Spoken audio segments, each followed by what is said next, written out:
All right. So now G Day was announced April 13th, 2024.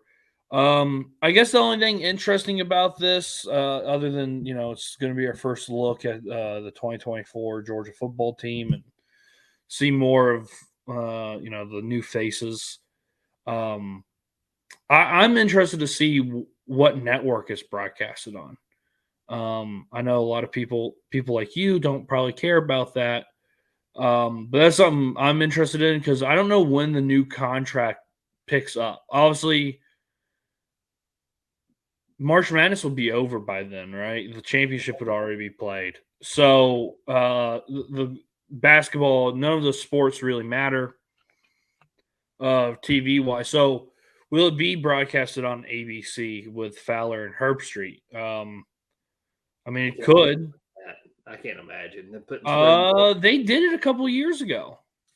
on ABC. I know They they did it put on it on ESPN. ESPN. Well, I know, but that's Well, I mean, here what's on April 4th. What's on a Saturday in April outside of the Masters, which is CBS. What's on ABC at noon, 1 o'clock on a Saturday? Nothing. It's usually paid programming, like figure skating.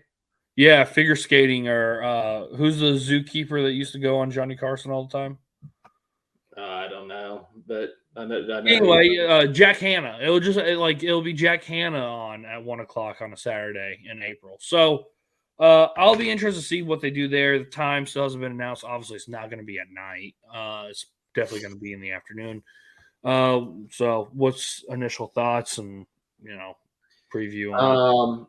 My initial thought is, are they going to serve beer?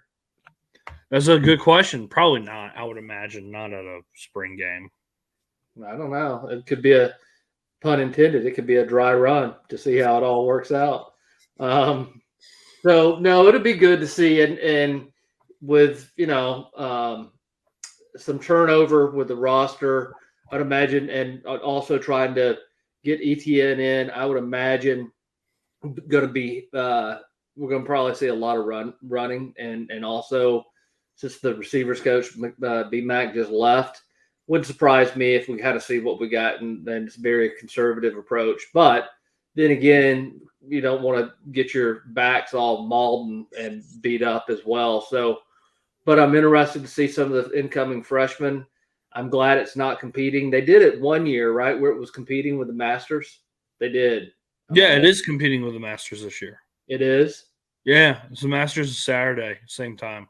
I always wonder about that because obviously that's a pretty big deal down here in Georgia, and it's and Kirby's always wanted to fill up spring game or the G Day game, and I'm sure they'd be a good attendance, but hard to load that stadium up whenever you got the Masters going on the same weekend. Yeah, it was odd that they didn't do it. I guess maybe spring break is the week before it or after. I don't know why they couldn't moved it down or up a week. But I don't know. I'm not a master schedule, but yeah, I mean, the Masters. Georgia's the only. I wrote it in my blog, Don of the Dog. Check it out. Plug. But Georgia's the only school that has to worry about when the Masters date is and when it's going to be played. So, and a couple, I think it was 2022 G Day.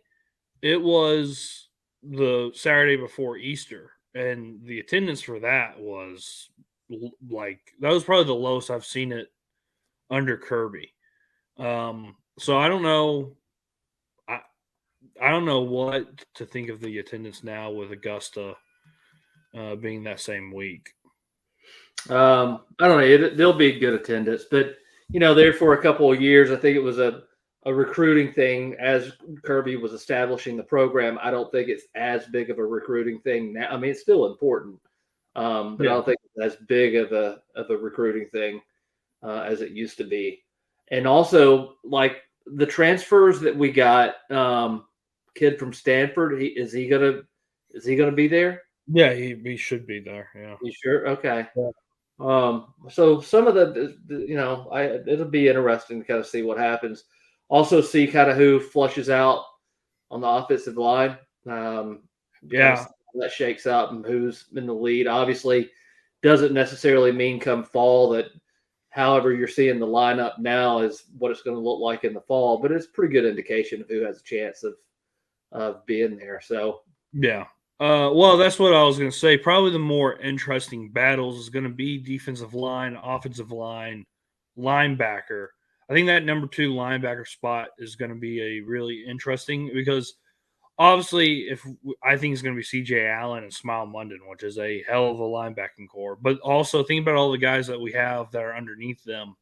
It'll be interesting to see what happens with that, and then who's playing edge. Because last year, to me, and I know we'll probably talk about it whenever we get closer to the date, but the edge of Georgia's defensive line and linebackers was not very good last year, and I think that was a difference from us winning a national championship or not. Go back and look at that Alabama game. They were able to run the ball when they wanted to, and that was a problem.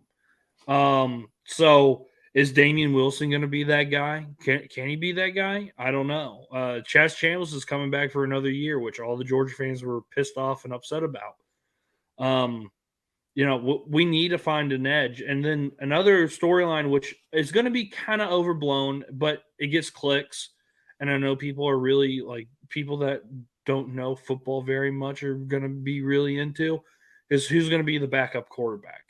I think it's probably safe to say that it's going to be Gunnar Stockton, but so far, everything about Ryan Puglisi, or however the hell you say his name, it's been high praise, and everyone's talking about how good he is.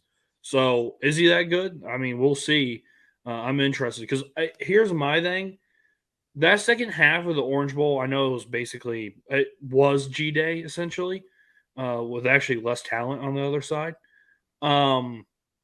I wasn't that impressed with Gunnar Stockton. I personally don't think different style of quarterback than what Georgia's used to. He's more of definitely more of a dual threat if he, and they'll have to use his legs.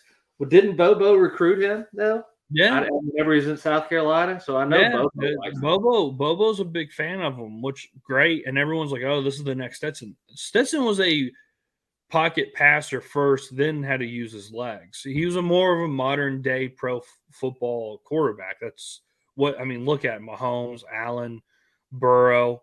So that minus the size, that's what Stetson was, and he was damn good at it. I'm not a big fan of Gunnar Stockton. I know a lot of people are, and I'll probably get crucified if anyone finds this on Twitter that follows me.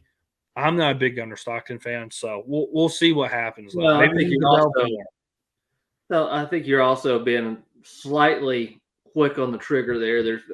You haven't got a whole lot of sample size in live fire to kind of. I didn't really like him whenever he was at Rabun County, and I watched him, and I was like, I don't know what really everyone's so excited about. But hey, look, I could be wrong, and I'll eat crow, but. I do know this. When established veteran guys on the team are talking about Puglisi and how athletic he is and what a live arm he has, and then I watched a video of the kid, and we all have to remember that was a Monken pick right before. Yeah. So Monken picked him out and had his eye on him a long time ago. And if you go to YouTube and watch some of and again, it's against air, it's drills, but the guy does look like he has an electric arm. So yeah, I'm excited to see it kind of hash out. Yeah, it wouldn't surprise me though if they don't give it to Gunnar to keep him on campus. Yeah, for sure. Well, our quarterback room is pretty thin. It's thin, yeah. And that's why I thought the Maeva but him transferring to Georgia would have been nice because that gives you a little cushion. Now you don't have any cushion, right? No, that's a little scary. There's another thing I wanted to add. I think I don't know. It was in the football season, probably. It was whenever Raiola committed to Georgia, so September.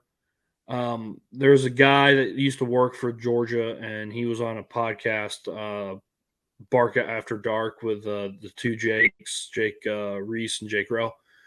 And he told a story about their recruiting, and they had Raiola they kind of already knew what they had with Raiola. And Monken was really pushing the Puglisi kid, and kept saying this. And he kept pounding the table for him. And then they were like, "Well, okay." So then they had both of them come to camp and throw. Everyone was like, "Oh wow, yeah, Dylan Raiola, yeah, he's really good." But everyone was like, "Oh shit, this kid Puglisi is like really good. This kid's got a life. This guy's got an arm. This guy's good." And so, and then he was trying. The guy, like you can watch it at the time. He's like, "Well, that's not anything to take away from Dylan. Like he's a great player, and I'm not saying that he wasn't great." Da, da, da. And he started trying to backtrack it. But he was trying to temper himself on how high he was on Puglisi compared to Raiola, who at the time was, and still is the higher rated recruit. Well, and you can understand, like the Puglisi kid is out of Connecticut, so how good is high school football in Connecticut? But I'm going to tell you, anybody who's interested, go back and watch any film or video that you can see this kid throw. I don't want. It's unfair to start making comparisons, but he's got an NFL type of arm. I guarantee. Yeah. You watch him throw. Now, what he's going to do in live fire against really good competition, because he probably didn't see a whole lot of 4 and 5 star defensive backs and linebackers that were 6'3", 240 pounds playing in Connecticut. Well, he's about to. So we'll see what we get at in live fire in the spring. But yeah, if you just look at him against there, I can see why. And obviously, I haven't seen anything else. I've watched a little bit of his high school film, but it's so hard when you're looking at kids that are outside of the Southeast, because you don't know the size, you don't know the speed of the competition. Right.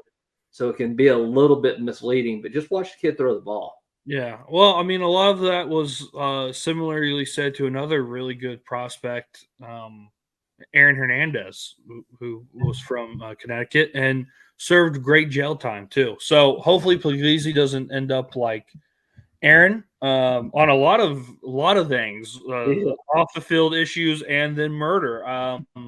Hopefully none of those things happen. But hey, Aaron Hernandez was from Connecticut. So on that note, hopefully the Athens PD doesn't have a good. Is that the only football player ever from Connecticut? That's all I can think. Whenever you say Connecticut high school football, I think Aaron Hernandez. Fair or unfair.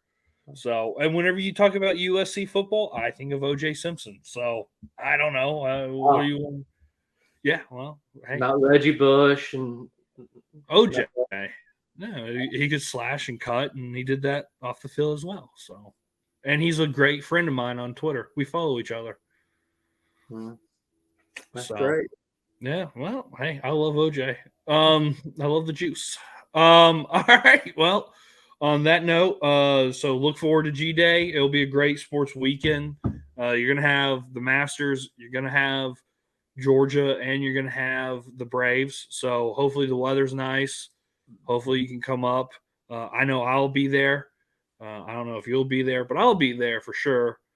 I don't know. We'll see. It's too early for me to tell, but I do love that time of year, though. Spring is one of spring in Athens is probably the most underrated places to be. It doesn't really get talked about much, but obviously living here as long as I have, it's pretty good. If you went to school there, and you would know it's a great time of year on campus, no doubt.